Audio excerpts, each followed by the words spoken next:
Every architect recognizes that Falling Water is a masterpiece.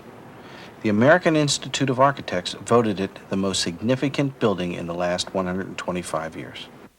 I think it's quite possible for people to come here and look at the house with absolutely no intellectual or philosophical or aesthetic or architectural preparation, whatever. So I think that when you walk into this house, something grips you. It's not just a house in Mill Run, Pennsylvania. It's part of a total philosophy and a total way of life. A sense of space. Nothing is more important, and that is the sense of the new architecture, the space within. That's the new thought that we call organic architecture, and to which I've devoted my life.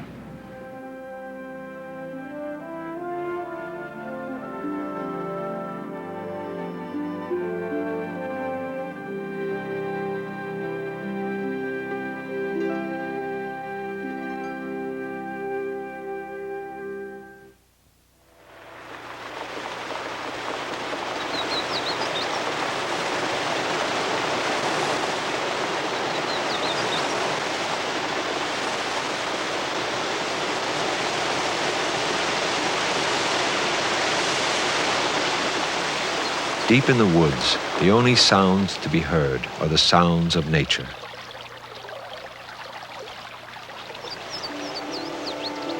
But here, in the Laurel Highlands of western Pennsylvania, among the wild flowers and rhododendron, stands a work of art.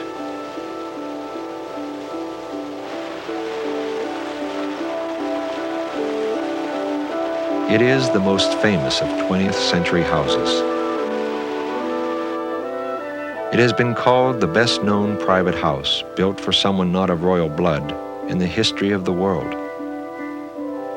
Frank Lloyd Wright designed this house, and he called it Falling Water. The story of Falling Water begins with the Edgar Kaufman family. Lillian and E.J. Kaufman owned a department store in Pittsburgh, Pennsylvania. In 1934, their son, Edgar Jr., returned home from studying art in Europe. A friend recommended that he read Frank Lloyd Wright's autobiography. He became so impressed with Wright's philosophy that he went west to study with him, joining a select group of apprentices in Spring Green, Wisconsin. He introduced his parents to Frank Lloyd Wright at the very time they were thinking of building a new weekend retreat in the mountain woods they loved. Edgar Kaufman Jr. remembers those times. When my parents invited Wright to visit the property with the idea that he might design a house for them, they took him around the property and explained why the existing house was insufficient and no longer very happily located. And they also took him down to the waterfalls here and explained that a lot of the family's time, and of course their guests' time as a result too, was spent basking on the flat rock at the base of the falls, walking in under the falls, getting a massage, sliding down into the pothole, and having fun.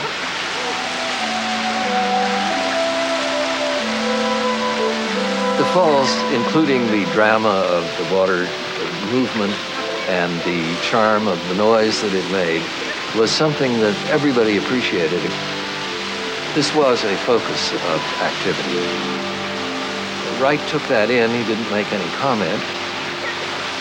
Eventually, when he designed the first scheme for the house, which was also really the last scheme for the house, he placed it, as we all know, directly above the waterfall, which I don't think had ever crossed my parents' minds.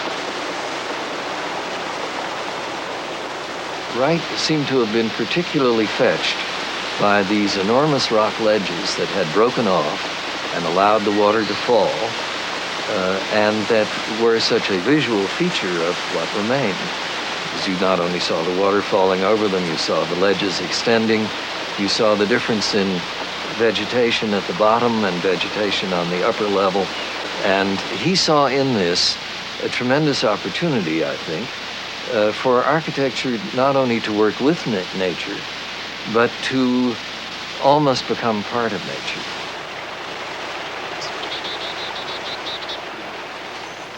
The leak that we were talking about was occurring in this area.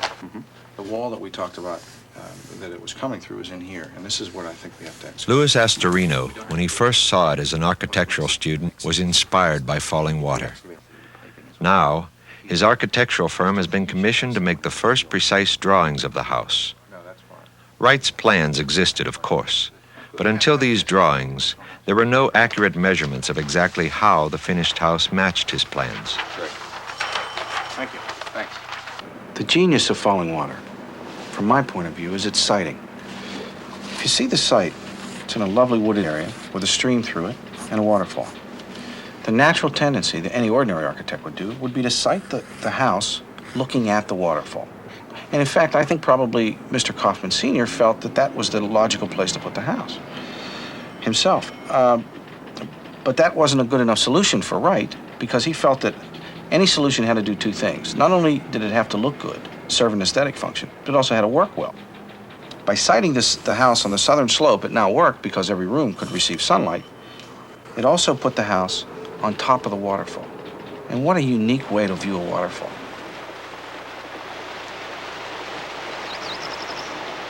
Come on. Are you insinuating that you fall over as Bob leaned against it? It was in the fall of 1982 that the Pennsylvania Society of Architects organized a reunion of apprentices who had worked on the construction of falling water. And so, 48 years after he had discovered Wright's autobiography, Edgar Kaufman Jr. welcomed their return to the Laurel Highlands. An early apprentice to Wright and one of the structural engineers was Wesley Peters. The first on-site apprentice was Bob Mosier, who began the construction and took it up to the second floor. And from there, through to the finish, the on-site apprentice was Edgar Taffel.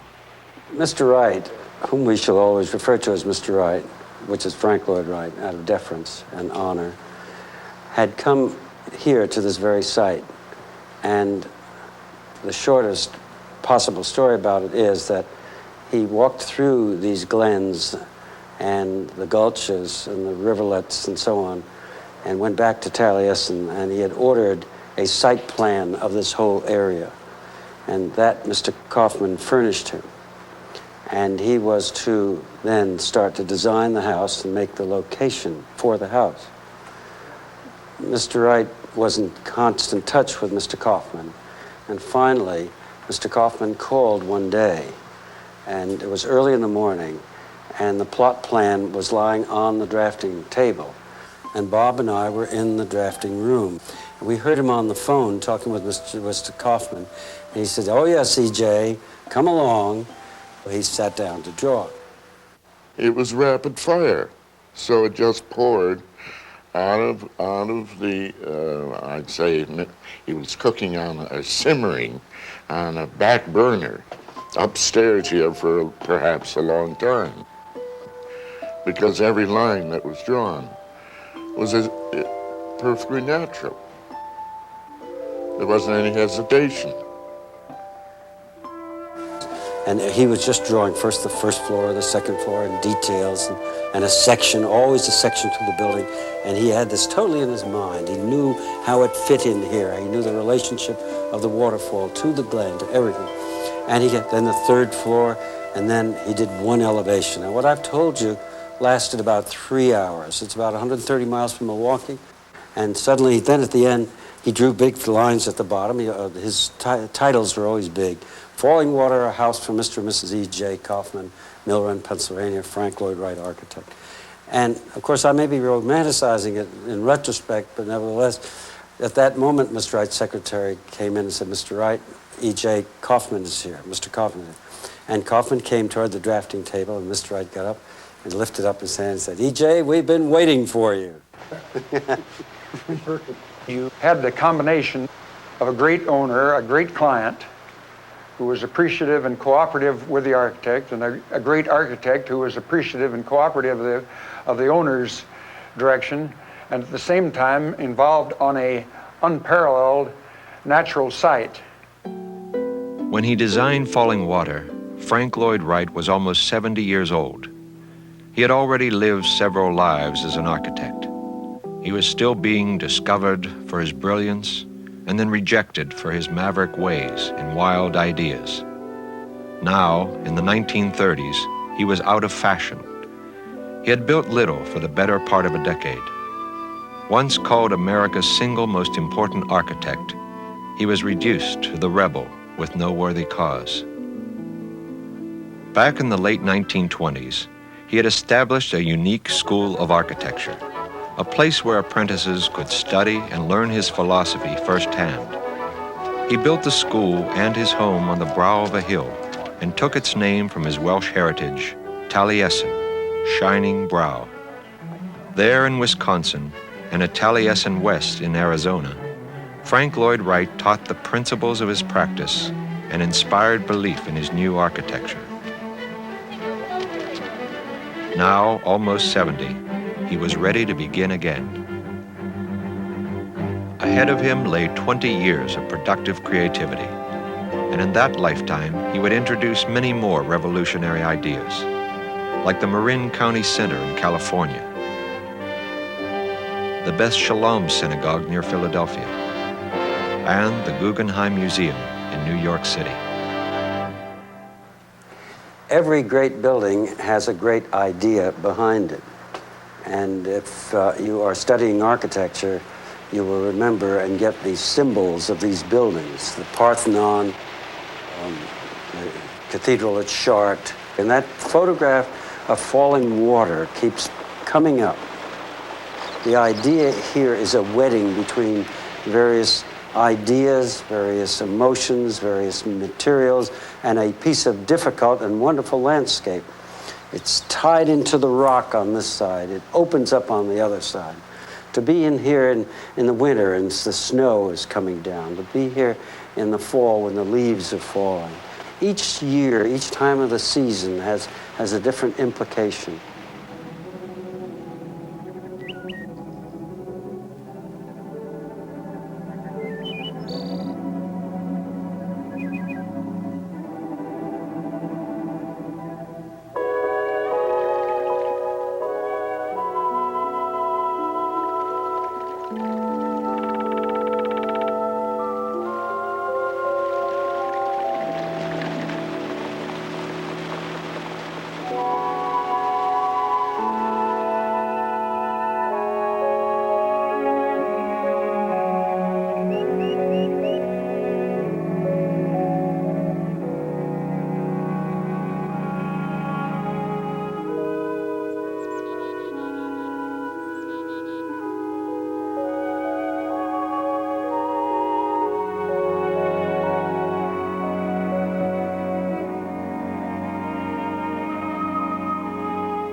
Falling Water had a rather special function. It was a vacation house for people who lived in a city, worked in a city. My mother worked as well as my father. And the whole idea was it was something to give their lives a balance. It wasn't their home, it was the aspect of their life that augmented what they did during the body of the week by giving them an immediate relationship with nature. A simple example of how the house helped them in this weekend and vacation relationship lies, let's say, in the windows in the front of the living room. It's a strip of ribbon windows, and they look out on a hillside. You don't see the bottom of the hill, you don't see the skyline. You don't even see the bottom of the vegetation. You don't see the roots of the trees or the plants. You see a panorama of plants, and you see them in a very precisely framed relationship, which doesn't depend on whether one tree survives or not. this relationship to nature is still dictated and given a certain clarity by the framing. And then it's given a certain rhythm by the division of that frame into regular spaces. So that as you look out, you're seeing nature given a human scale. Falling water gave the Kaufman family a special relationship to their beloved woods. Edgar Kaufman Jr. remembers how much his father loved the out of doors. My father was indeed a nature buff. Anything that was natural and living appealed to him forever. Frank Lloyd Wright appreciated that love of nature and responded. And I said, why not build your house here? Inhabit the place that you love. So we built a house at that spot he loved on the stream, and there he lived. The plans were completed and construction began in the spring of 1936. There were no newsreel photographers to record the event. Falling Water was destined to make architectural history, but only an amateur photographer was there to document its beginnings. While Wright's apprentices represented him at the site, a local contractor oversaw the concrete and stone construction work. The stones were cut from an old quarry just west of the falls. All of the labor was by local workmen, and both contractor and crew had to be quickly trained to Wright's ways. Some of the local experts, however, were not confident about the wisdom of Wright's bold design. When my father received the blueprints from Wright of the house, he naturally discussed these with friends of his in Pittsburgh, including many who are engineers. And some of these engineers were extremely doubtful about the viability of the structure and also of the possibility of placing such a heavy element directly on the piece of rock that it was meant to go on. So that he then asked for more complete studies of the problem and got lengthy reports, all of which tended to show that the house couldn't conceivably stay upright, and that his money would be down the drain and he would ruin the landscape and everything would be disaster. And he mailed these to Mr. Wright, and he got back a very brisk stroke of lightning, which said, "You are not worthy to have a house of mine if you believe in this junk," or words to that effect. My father agreed that this was true. So he wrapped up the reports, and they were duly buried in one of the stone walls that was going up at that time, and future archaeologists can have a circus. Of course, by that time, the house will indeed have fallen down, so there's no telling who's going to win. Now here we have this marvelous concept of building a home over a waterfall. But there's some practical problems to it. How do you do it? Normally when a house is built, you build a foundation, and directly above the foundation is the remainder of the house. Well, if you do that on our site or on this site, the house wouldn't work. Because part of it had to be cantilevered over the waterfall, part of it had to extend over the waterfall. So Wright employed a means which we call a cantilever. He built a foundation, and then on top of the foundation was another beam that stuck out above and over the foundation. And it's not unsimilar to a diving board. On top of that beam then, much more structure rested, such as the chimney masses, to help really secure that diving board, and you can see that beam really becomes pretty solid. Wright used this method 4 times in the foundation of Falling Water.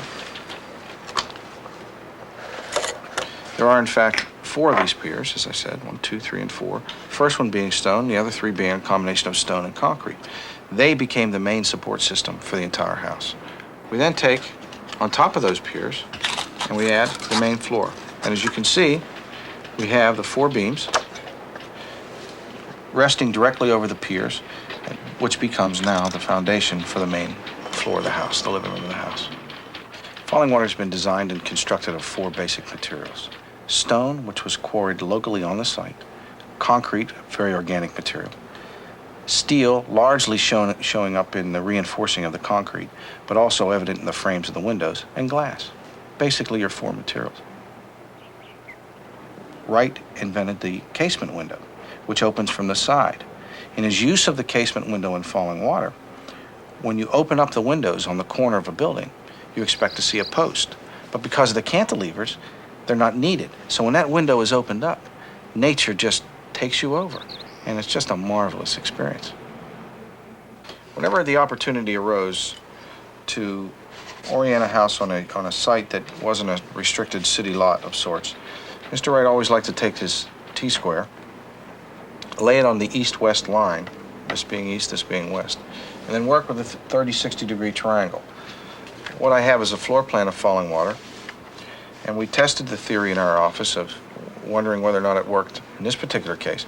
Put the T-square on the east-west line, took a 30-60 degree triangle, laid the hypotenuse across the T-square, and then found that, in fact, all the edges of the house lined up exactly to the edges of the 30-60 degree triangle.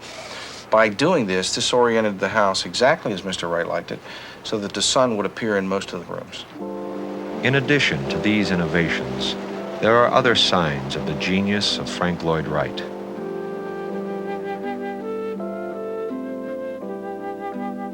The house itself is anchored to a boulder, one of the very boulders on which E.J. Kaufman would lie in the sun and listen to the falls. Wright made that boulder the hearth and heart of Falling Water. Frank Lloyd Wright designed all of the furniture to echo the house. Sofas cantilever from the walls, and the low seats and tables have edges that extend like balconies.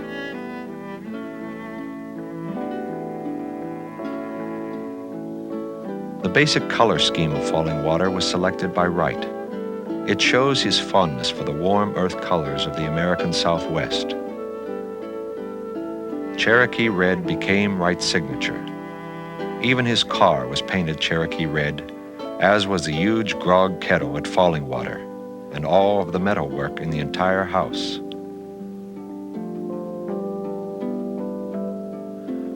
The stone walls of Falling Water are laid up to match the strata of natural stone from the surrounding area.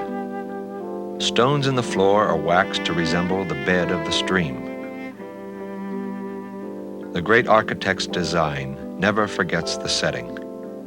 The living room opens to the stream below.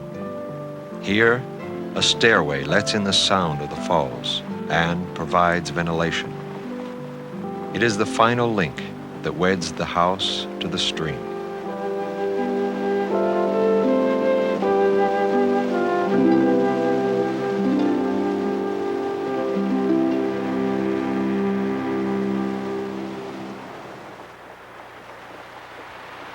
What influenced your father to go to Mr. Wright? Just Me. You? That only was the initial influence. Then they really clicked, and then In I didn't have any role to play 1963, after that. Edgar Kaufman Jr. gave his family home in the surrounding woods to the Western Pennsylvania Conservancy. Some of them were It was to become a public trust. and some of them belonged to a friend of ours. Since then, over 1.5 million people have visited the site. Some have a particular interest in architecture, but most are just curious to see the house on the waterfall. Don't you ever get the urge to come back and just Here I try am. and... yeah, I understand. I mean, just take a summer vacation here. You can't take a summer vacation with people like you around. Falling Water changed the way the world thought of Frank Lloyd Wright. He was once a figure from the past. Now again, he was the innovator. Falling Water also changed the life of Edgar Kaufman Jr. The house was acclaimed from the very beginning, and the Museum of Modern Art mounted a special exhibit in 1938. Afterwards, Kaufman joined the museum staff and went on to teach architectural history at Columbia University. He hasn't lived in the house on the waterfall for over 20 years, but he continues to visit because it is a place full of memories. Of the waterfall before the house, and now of the house forever atop the waterfall. Memories of early morning dips in the stream, of quiet times and happy times, memories of his family, and of a 70-year-old architect with the very newest of ideas, who once designed a special house that would reveal its beauty from every perspective and in every detail. He remembers how in this house the sun came into his room each morning. Falling water, the house that was his, the house that he gave to the future. Today, Falling Water lives among the trees, open to the air and sky in perfect harmony with nature. The house on the waterfall that Frank Lloyd Wright designed to be a home in the deep forest. Falling Water shines like a lantern in the dark wood, the generous legacy of a great architect. Architecture is essentially human.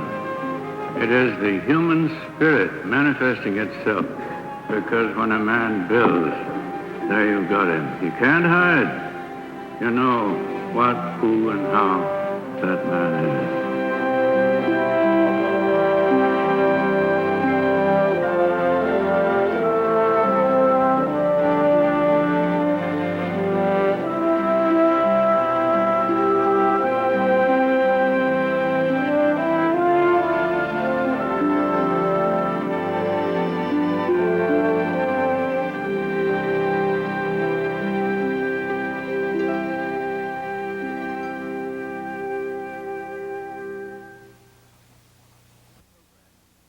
This program was made possible by a grant from Domino's Pizza Incorporated, providing 30-minute pizza delivery from our 4,000 locations throughout the United States and 9 foreign countries. Additional funding was provided by the College of Fellows of the American Institute of Architects. For additional information about this program, write Falling Water, WQED Television, 4802 Fifth Avenue, Pittsburgh, PA 15213. Here are some previews of the very best family programming from Kodak. When I was young, I ate 2 steaks, football, training table, 2 steaks, didn't chew them, just ate them. Just give me them, wow, hard. People say, oh, look at that boy eat. Hard. The laughter never ends when Bill Cosby shares his views on reaching age 49. His hilarious way of making the ordinary laughable will be an evening of fun for all ages. No one tells it quite like Cosby.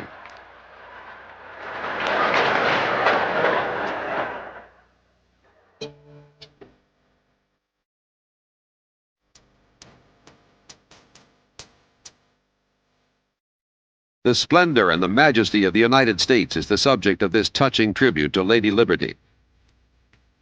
From the celebration of the statue in New York Harbor to an exciting trip across the U.S., this is an outstanding recording of a singular event that you will want to keep and share.